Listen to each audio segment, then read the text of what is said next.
Maggie Lockwood, and welcome to Pharmacy Technology and Management Review's Direct Access podcast series. In today's episode, we're tackling the critical issue of the sunset notice. It's a reoccurring issue in all technology, but with pharmacy, it can be quite disruptive. So in this episode, we're tackling this critical issue in an interview with Datasan's Kevin Minassian, who's president of the company, and Sarah Callioras, who is VP at Datasan. And as many in the industry already know, Kevin is very much a staunch supporter of the power of independent ownership, both from a technology company standpoint and the community pharmacy standpoint. With all the consolidation happening, Kevin and Sarah want to reiterate that pharmacists have choices. Sunset notice might feel like an unwelcome disruption, but it's actually an opportunity. It's a chance to explore vendors who truly understand the unique needs of independent pharmacies and are genuinely interested in serving and supporting the community just like you are. Kevin and Sarah will share their expert advice on what to consider when a sunset notice lands on your desk. It's not just about keeping the lights on, it's about empowering your pharmacy to thrive. So let's dive in. The themes that came from me from the article is the fact that this is becoming more common and that you don't want to rush into making a decision or feeling pressured to move to the software that's being presented to you by your current vendor, and then kind of dovetail into the benefits of being an independent vendor working with independent pharmacy, because I think that's part of what makes you all right. special. So why don't we just start there? Give us a little bit of background about the trend you're seeing and why you think it's important to talk about it. Well, so, if you go back 10, 15, 20 years ago, we had a lot more competition. At one point, we had 40, 50 software vendors that we competed with. Over the years, we've seen, obviously, a lot of changes. We've seen a lot of acquisitions happen, big private equity investors coming in, swooping up these companies and then buying more and then bringing them all together. And sometimes what happens is they take a look at their oldest technology or their least profitable divisions, and then they say, okay, now we have to look to sunset this product. It's tough for you to say we're going to support 4, 5, 6 different software companies or software. It's difficult to do that because it's hard to train people across all the different products. So now you've got a lot more staff, a lot more costs. And if you're owned by private equity, if you're owned by one of these investment groups, the goal is to make these companies more profitable so you can turn around and sell them after 4, 5, 6 years.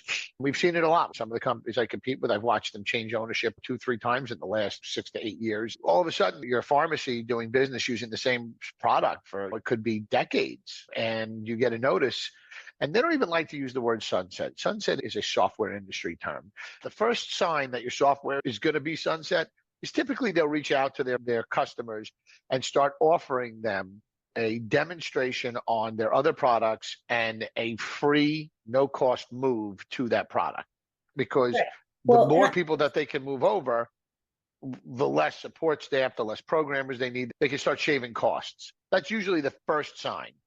From the pharmacist perspective, when they get notice, they do start to look at other software systems because it's like starting over for them many times. Well, some of them been do. On a system for, like you're saying, like decades.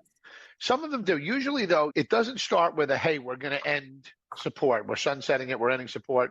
They'll use terms like that. What they'll normally start with is this, the very beginning stages are seeing who will voluntarily move over. Hey, we've got this product. It's much better, much more advanced, and we'd love to move you over to it. When they're done with that, it's like round number 2, and round number 2 is, okay, who are the people that fought it, that don't want to? And we'll slowly try to work them into, listen, we're going to eventually have to end of life the product or stop support on the product. And that's when pharmacy owners, business owners in any industry should open their eyes and say, before I just sign up with this company's other or alternate product that they own, unless you are absolutely ecstatic with the way management and the support staff and everything has been going for you, you have options. These folks sometimes make it seem like you don't. Or they'll make it look like it's going to cost you so much more money that it's cost prohibitive for you to look to a vendor outside of their balloon, outside of what they own and what they run. And that's not true, because vendors like us years ago said, if you're willing to sign into a long-term contract with us, we'll pay for your conversion. And long-term, 3 to 5 years, depending, the more you're willing to sign in, the more we're willing to give. We're willing to invest in you and pay for your conversion, pay for your data move, pay for our staff to come on site in some instances, depending on your volume and your length of contract. In some instances, we cover all costs, like every penny to bring somebody over, because this is a valuable customer. This pharmacy's been around for X amount of years. They're doing a good amount of business, and we'll make it back over time. Sometimes it could take us 12 plus months to get our investment back, but we're willing to do it if you're willing to believe in us and you're willing to make the commitment to us. And a lot of people know that. I think that fits into this idea of being a reliable partner, right? What you're saying is don't just switch software because it's least amount of resistance is to go with what you know, so to speak. The pharmacist wants to look for a vendor who's going to actually work with them, like you're talking about. And we look at it like this, right? If they're sunsetting the product today and they're pushing you to their other system, right? Who owns them? Think about that, because if they're owned by one of these huge investment companies, understand that who owns them today is not who's going to own them 6, 7, 8, 10 years down the road. You could, God forbid, find yourself in the same position down the road if they acquire another company or decide that the division or the software product that the prior management pushed you to, maybe that's not working so well for them anymore. And maybe one day they decide to sunset that, because there are a lot of these vendors that are out there that even when they're done sunsetting products, they're still supporting 2, 3 other systems. The next group of management, the next company owners may turn around and say, we don't want to support 2 or 3 products. We want to support 1. And so you may wake up in the same position again. And those are things that people, they don't think about. They get the salesperson on the phone from the company that they're working with, and they listen to everything they're told, and they don't go out there and shop. Our message is don't look at only Datascan. We're saying, look at your options. We are one of probably a handful of independently owned vendors left. There's a couple of other companies out there that are holding tried and true, family owned, some with second generation in place to take over. And it's worth taking a look at them, because if I'll tell you right now, and I know our competition, a lot of us as independents, we're going to give you better support. We're going to give you a level of attention like you've never seen, because we're not that big. We're not supporting 8,000 or 6,000 accounts. Think about it. You're an independent pharmacy. We've been saying this for years. You could never understand why a patient of yours would go down the road to Walgreens or CVS, because there's no way that they're going to get the level of attention and kindness. And let's face it, when you're sick and you just want to get your medication and go home, oh, Mrs. Jones, let me help you out. Oh, you know what? Let me fill that for you. CVS and Walgreens, they're not doing that. We'll send you a text when it's ready. You don't get the same level of service. We're out of local banks here on Long Island. Mm-hmm. I always did business with local banks. Always, always, always, always. And it was the best, especially when the internet stuff started getting big. And we started getting internet access to our accounts. And I had money stolen, $15,000 stolen, transferred between 2 of my accounts and then transferred out overseas. Really? First question I got was from the VP of the bank, who else has access to your account? At the time, it was nobody else. Not even my bookkeeper at the time had it. She knew me. She knew my family. She knew us a long time. She had that money back in my account the next morning. Contrastly, I had another bank, a national bank that holds the mortgage for my building here. Just a few years ago, somebody got into the account, transferred money out, stole the money, and I had a fight with them to the point where I actually had to go to a government agency and put a complaint in against them for them to turn around, and the bank didn't like that complaint, and they then refunded my money. I use that as a parallel because independent pharmacy, the small bank, the small independently owned software vendor, just like back in the days when if you were in a New York, New Jersey, Connecticut area, I mean, everybody did business with Kinray as a wholesaler. Mm-hmm. When Stewie Rahr built that company up, one of the biggest things he did was we're going to offer multiple deliveries a day. People loved it. Right? The big guys couldn't touch them. And that's why he sold for over $1 billion to one of the big guys when he was ready, because nobody could do what he was doing. He pioneered it here in this area. And people love that about that place. It's hard to find independently owned wholesalers these days. I get it. It stinks. A lot of people are going away, and it's and it's a shame that America in a lot of ways is turning to all these big corporations. But if you have the option to do business with companies like ours, why wouldn't you take it? We don't own another software platform. Neither does Liberty. Neither does SpeedScript. There's a lot of companies out there. These folks, SRS in Michigan, we're independently owned. We own one platform. We support one platform. All right. There's not going to be a sunset issue with us. So give me some example of when this happened recently. Pharmacists, you're talking to a pharmacist who gets a sunset notice. What is their main concern? Or what questions do they not ask? What's the experience like for them? Sarah, you would be good to answer that. Well, I think one of their biggest concerns is logical, right? Is this going to happen to you guys? Are you a viable option? Is it something that we're going to be with you long term, because we don't want to have to do this again? So after kind of talking about all the things that Kevin was just mentioning, I think they feel a little bit more at ease. But one of the things that we always ask them is, what's the service like? What's the support like? What's your pricing like? Because like Kevin also said, right, if you're not happy with what they're offering on one platform, what makes you think that you're going to like it just sliding over to another product that the same company owns? So those are some concerns for people. And we always we put them at ease. We talk with them about our history, what makes us different. We parallel a lot of the things that he was just mentioning, big chain pharmacy versus the independent pharmacy. And if we offer them a product that competes with what they're used to or what's on the market, if our pricing is better and it's something they can afford, and if you read about us and you have experience or hear from from friends or get referrals about our service and support, they're comfortable. And that's the biggest thing, at least for me, when I'm talking with people, is making sure that they're comfortable and knowing that they're not going to be put in the same position anytime soon. Right, because I mean, I assume just from having talked to pharmacists that training their staff, moving over to a new system is a big step.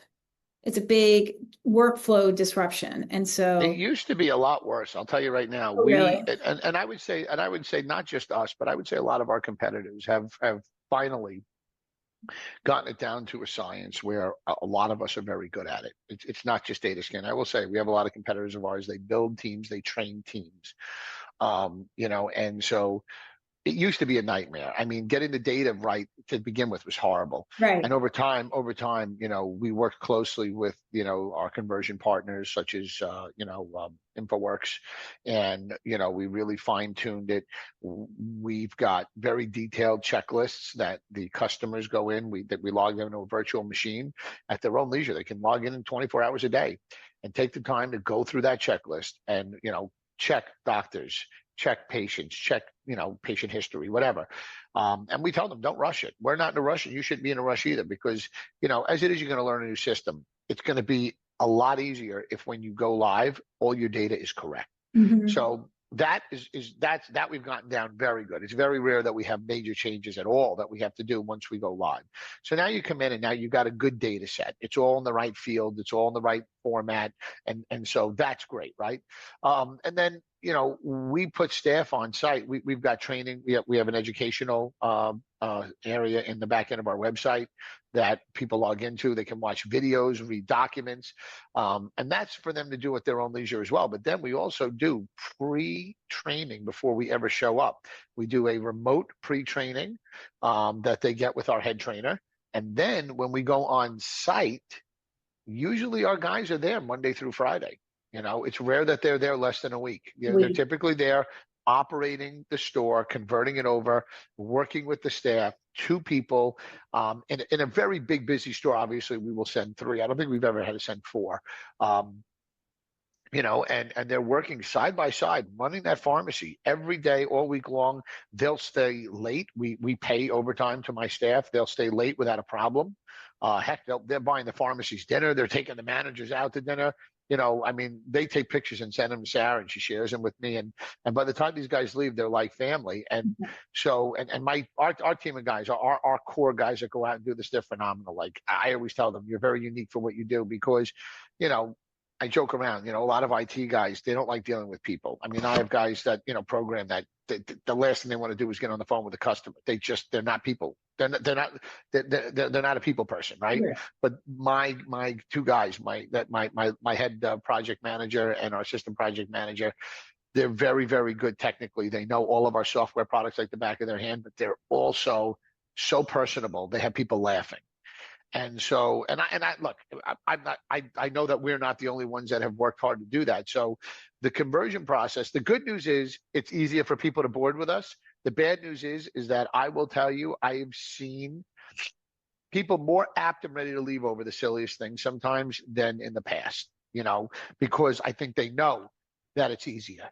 It's easier to change. I mean, I think that's one thing we want to talk about is the advantages of the customer support you offer. So, well, look, customer support when you're in this industry, it's kind of like I look at it like like when we program, right? My programmers, some guys that come in and they've never been in this industry, they can't understand, why we can't build a change into the system, build a bunch of changes into the system, but not release them and hold on to them and test the heck out of them for months on end. I'm like, this industry doesn't allow for that. Like it just moves too quickly. And whether it's regulatory or something a customer is insisting on or needs in the software, or something's happened where it's changed and there's this drag or this delay or inefficiency that's now been caused because of some kind of a change, the way a claims are being handled or whatever it is, they want these changes yesterday. Not to mention the fact that, of course, competitively, all of us in the software industry, we're always trying to race, out there and get all of our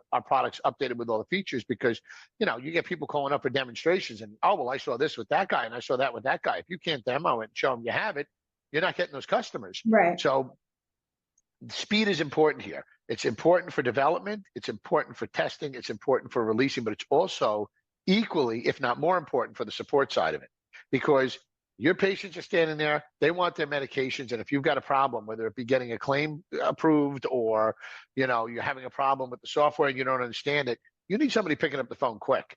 And, I will say that we have heard some of the larger companies, you call in and you wait on hold.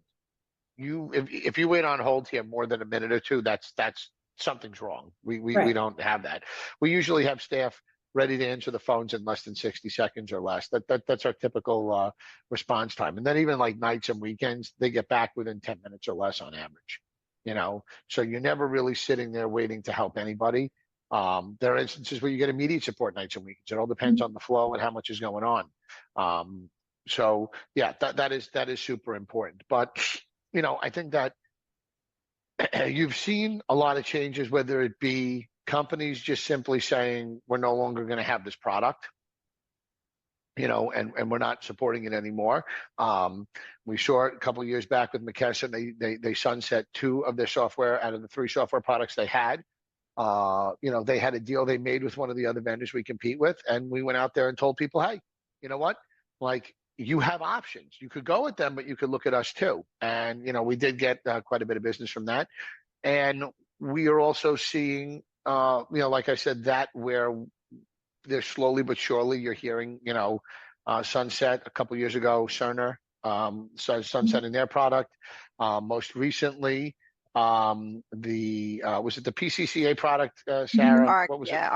RX Dispense. RX Dispense just sunset, and a lot of folks that are compounding pharmacies really wanted, something that was going to be good and robust for them to switch over to. We got a lot of people that switched over because we have a very, very strong compounding system. And so we're seeing that. We're seeing that happen a lot more and more. And so we want people to know, well, you have options, go out there, do your research. Talk a little bit about the research. Do you think it's better that they ask specifically about what they need in their pharmacy versus what their current system does?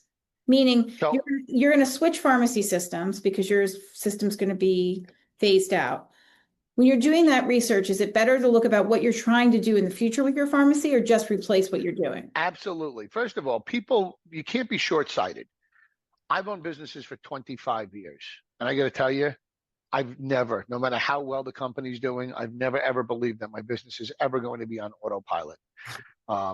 Anybody who thinks like that is in trouble. Look at what happened to Blockbuster. Did you ever think Blockbuster would be a thing of the past? I mean, and then Netflix came in, and Netflix would have been a thing of the past if they didn't migrate away from those silly boxes they had outside of, I think it was 7-Elevens or whatever. But look at them today, and take it another level. Take it to another level. Even looking at Netflix and how they've evolved, right, as a business.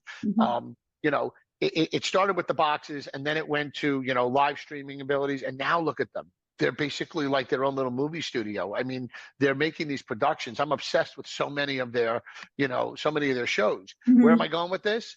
Well, it's the same thing with your business. You might be like, no, I don't want to do these things today. But tomorrow, if you're not making the money you need, or maybe you have a second generation child come in, or maybe you have a change in your life and you need that money, something may occur that snaps in the head and you say, you know what? I'm so tired of PBM screwing me. I have to get into compounding. Or, you know what? I'm looking at my buddy over there and he's killing it in the long-term care sector. I have a home that opened up down the road. I'd love to be able to service them. Whatever it is, you don't know where your business is going to go, but you should know that you have the ability to do those things. And is it going to cost you more money? And what is it going to cost you if that is the fact? You obviously definitely need to know the most important things that you can't live without in your day-to-day life through your workflow. Those are super important. Obviously, that should be part of your checklist during a demonstration and asking the person doing the demo. And then talk about your pain points. Talk about the things in your existing system or with your existing vendor that you're looking to avoid. You should really make a list of pros and cons and list out there what you have, what you don't have, what you wish you had. Take the time. And then the question is, well, how do you find a vendor? Some people just call up their friend. Oh, you like that system?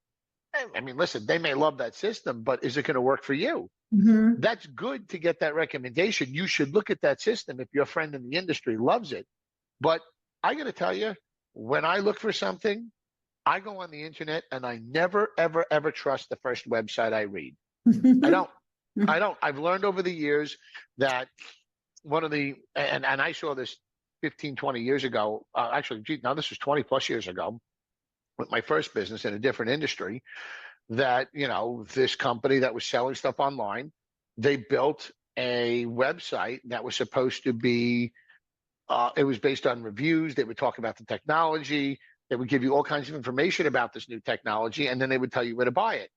And I told them I was going to expose them if they didn't put me on the website, and they did. And I got a lot of business from it.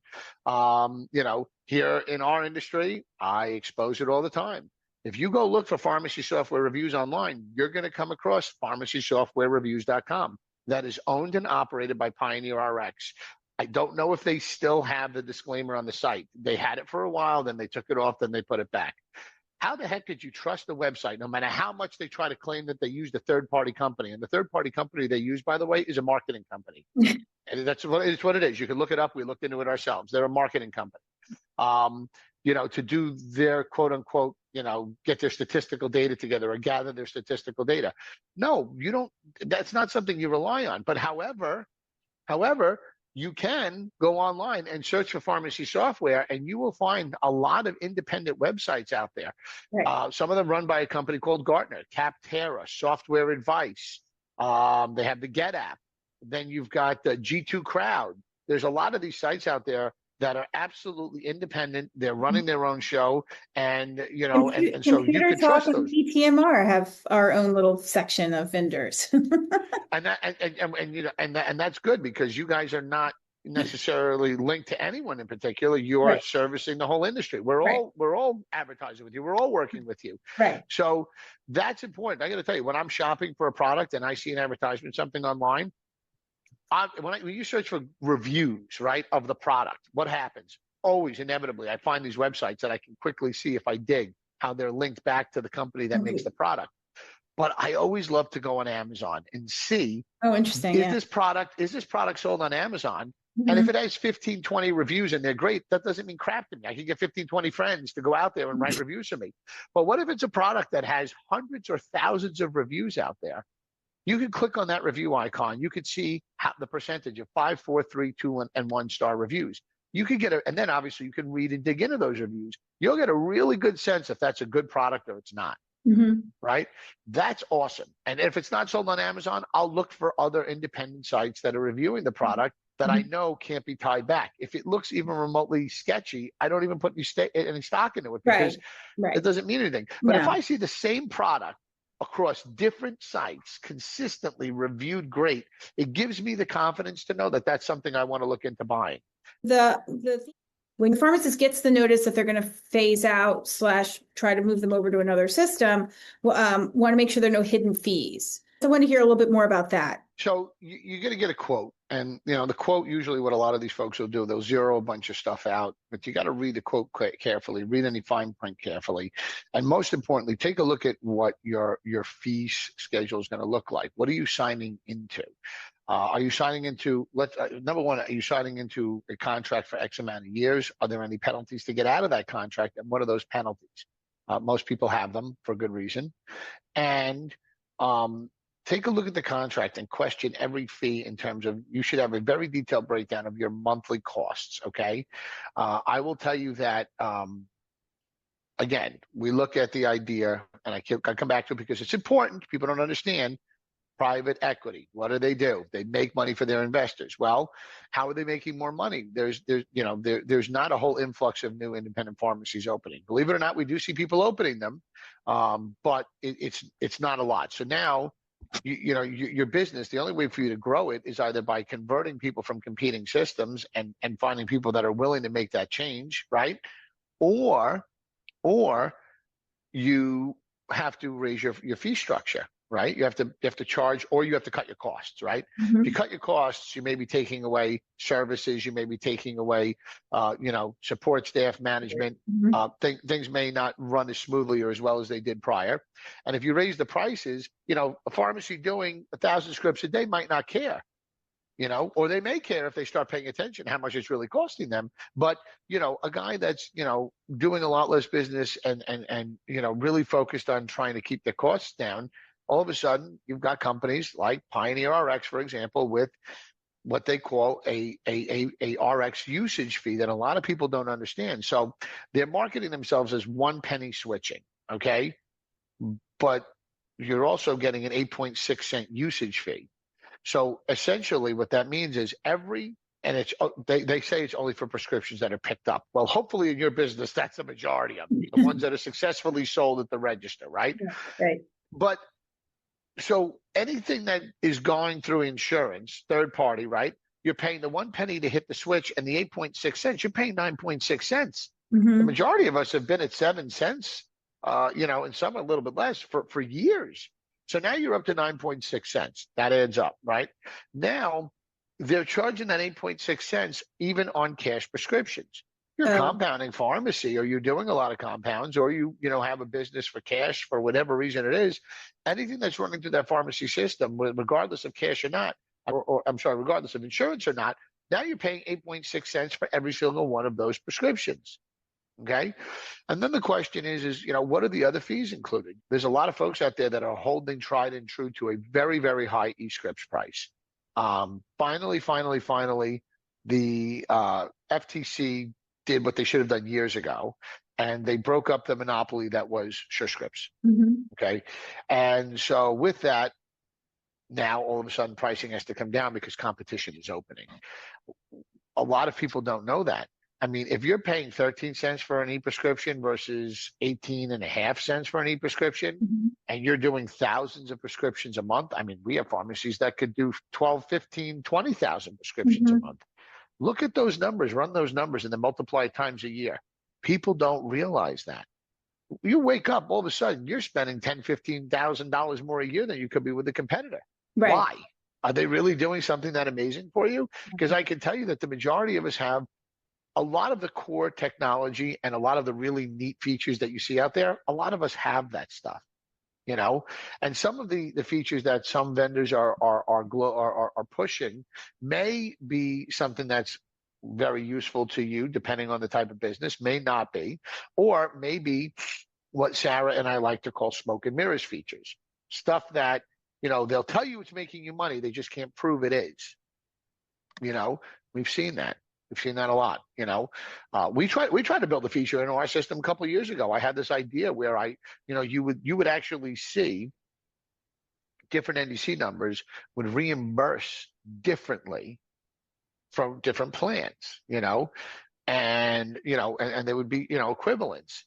So we were aggregating data and we were trying to see, but when I literally went in there, I stood at the pharmacy, and when I tried to switch different NDCs between the same plan on the same day, it didn't matter. They were reimbursing them the same. So what we started to see was, yes, the reimbursements are changing, but it's not on the same exact day. It could be a day or 2 or 3 or 4 apart. And who has time to go back there and start playing with all that, reversing it all? Right. And so we started to pull away from that. But I could have marketed, if I was dishonest, like I've seen all over the world, I could have turned around and marketed that and said, we're going to pick the best NDC that's going to get you the highest reimbursement. And people will buy into stuff like that without actually having the proof. Right. Well, I mean, I think you're making a very good point that as a pharmacist, you can't afford to lose money that way. And you want someone who's looking out for you. And you're basically saying Datascan's going to look out for you. You're going to look out for this pharmacy. I know that we do. I know that we will. My father, started the company 44 years ago. I bought it 15 years ago. And, he grew up in a communist country and in Europe. And I was always brought up that, if you do right by people and you're an honest person, you'll be able to sleep great at night and you never have to worry about anybody coming to disrupt you, your life, your business. So I don't care if it's former employees. I don't care if it's vendors we do business with, customers. Hell, I don't even care worried about, the IRS. I pay my taxes. I do what I'm supposed to do, and I sleep like a baby. So we are very honest because I don't want to worry about the chickens coming home to roost and my life going up in flames. Big companies that have lots and lots of layers, who did what? Who's going to take the blame? And so you gotta, I think it's something to be said about working with somebody that has their face behind the company. And that goes for me, and it goes for a lot of the companies I mentioned earlier in this podcast that, I know a lot of these people. I know a lot of the owners of these companies that are no longer, there, right, and that sold off. Mm-hmm. They were wonderful people that you could trust with anything. Some of them I still keep in touch with, right. And so there's without a doubt something to be said about that. And the question is who do you want to do business with? Is it someone you trust? Is it someone that isn't going to turn around and sunset the product and God knows X amount of years and you're back to square one again? Is it someone that has a reputation and background? And it's crazy. I even told Sarah recently, I said, you know what? Some of the articles that we're doing, we're even talking about us personally and our ages. I'll be 48 in November. Sarah, I won't tell you her age, but she's not even 40. I'll give her that. And you're talking about me, the owner, and Sarah, my right hand, my vice president, who's been working in pharmacy north of 20 years because she started as a teenager, working in a retail pharmacy and worked her way up to head tech, helped manage that pharmacy. He was a client of ours actually, and eventually, when she was ready to move on, we were lucky enough to get her here. She started at the bottom here. Sarah started in support. She's done support. She's done sales. She helps with the day-to-day operations here. You've got a young team of management that's running this company. We're not running out the door to retire. Right. And I think there's something to be said about that too. And again, I know the company in particular that I compete with, that, it's a father-son operation. The son I think he's actually younger than me. Mm-hmm. You can see the transition and what hopefully will happen there. Just like we hope that, independent pharmacies can sustain this and hopefully some of this PBM reform starts to kick in. Some of the promises we're seeing from our government, hopefully they will do some things because, mm-hmm. It's nice. I got to tell you, and I said this to Sarah recently, I am very, very, I'm glad to see that more and more of the clients of ours, that when we see them sell, they're selling to other independents. Right. We're seeing less and less chain sales, which I think maybe a good sign for independents to stay around a little bit longer, as long as these people can open their eyes and stop trying to make all their money on prescription sales. It's not going to happen. It's not 1989 anymore. Right. You got to consider compounding. You got to consider LTC. You got to consider DME. You got to build a front end around your local community that supports it, but also, educate that community. We have this big box mentality, I'm going to go to the Price Club, Costco now. I'm going to go to Sam's Club, it's going to save me all this money. They think about that. Oh, CVS, look at their buying power. I looked at this hair stuff that I use at one of my clients at very high-end stores. He's got 2 in very, very, very nice areas, 2 or 3 in nice areas in Brooklyn, and then all out in the Hamptons on the east end of Long Island. You go to the Hampton stores, forget it. I mean, the guy has a candle for $85, and I laughed at him. I go, the candle's this big. I said, what are you doing? He goes, are you kidding me? They come in, they buy this crap. He goes, I don't care. I make a fortune. He goes, I don't even care. It's like, pharmacy does 100 prescriptions a day, 300 prescriptions a day. He goes, they love coming in. They buy the cosmetics. They do all the stuff. Right. He's got a great business because of the community that supports it. I know that not everybody is in a community that has that kind of money. Mm-hmm. In the Brooklyn area, it's a very different type of store. But I got to tell you, I picked up this thing. I looked at it, and it was like $17.99 or something in his fancy store in Brooklyn. And I think CVS was like $20 or $21. Yeah. Look at that percentage difference. That's a big percentage difference. Mhm. And here we are all walking around thinking, oh, yeah, they've got all this buying power. And so people assume it and they start buying their OTC there. Years ago, the Cardinal Show, they had a statistic up and we used it in some of our articles.